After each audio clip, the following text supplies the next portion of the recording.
Next ಕಮೆಂಟ್ಗೆ ಹೋಗೋಣ.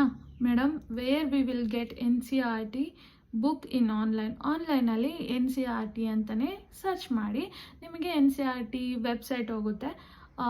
ಅಲ್ಲಿ ನೀವು ನಿಮಗೆ ಯಾವ ಸ್ಟ್ಯಾಂಡರ್ಡ್ ಬೇಕೋ ಅದನ್ನು ಸೆಲೆಕ್ಟ್ ಮಾಡಿ, ಯಾವ ಸಬ್ಜೆಕ್ಟ್ ಬೇಕೋ ಸೆಲೆಕ್ಟ್ ಮಾಡಿದ್ರೆ ನೀವು ಯಾವ ಬುಕ್ ಬೇಕಿದ್ರೂ ಓದ್ಬೋದು. ಓಕೆನಾ?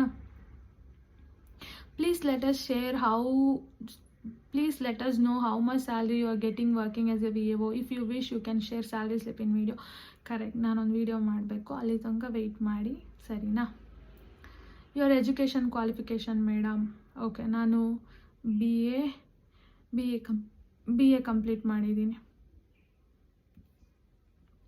ಅಕ್ಕ, ನಂದು 113 ಬಂದರೂ ಆಗಿಲ್ಲ, ನನ್ನ ಕರ್ಮ. ಅಯ್ಯೋ, ಹಾಗೆಲ್ಲ ಅಂದ್ಕೊಬೇಡಿ. ಆ್ಯಕ್ಚುಲಿ ನಿಮಗೆ ಆ ಜಾಬ್ ಆಗಿಲ್ಲ ಅಂದರೆ ನಿಮಗೆ ಅದಕ್ಕಿಂತ ಬೆಟರ್ ಜಾಬ್ ಆಗುತ್ತೆ ಅಂತ, ನಿಮಗೆ ಬೆಟರ್ ಫ್ಯೂಚರ್ ಇದೆ ಅಂತ ಅರ್ಥ.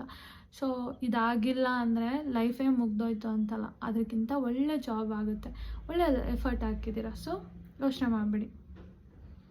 ಅಕ್ಕ, ಈ ಬುಕ್ಸ್ ಚೆನ್ನಾಗಿ ಓದಿದ್ರೆ UPSC ಕ್ಲಿಯರ್ ಮಾಡ್ಬೋದು. ಮತ್ತು ಮಾಡಿ ಅಲ್ಲ, UPSC ಕ್ಲಿಯರ್ ಮಾಡಿಬಿಟ್ಟು ನನಗೆ ಹೇಳಿ, ನಾನು ಖುಷಿ ಆಗ್ತೀನಲ್ಲ. ಅಕ್ಕ, ನೀನು IAS KS ರೇಂಜ್ಗೆ ಹೇಳ್ತಾ ಇದೀಯ ಬಿಡಿ. ಓಕೆ, ಪರವಾಗಿಲ್ಲ, IAS KS ಆಗಿ ಖುಷಿನೇ ಅಲ್ವಾ? ದೆನ್ ಏನು ಮೇಡಮ್, ಕನ್ನಡ ಸೋರ್ಸ್ ಇಲ್ವಾ? ಕನ್ನಡ ಸೋರ್ಸ್ ಇದೆ, ನಾನು ಹೇಳ್ತೀನಿ, ಸರಿನಾ?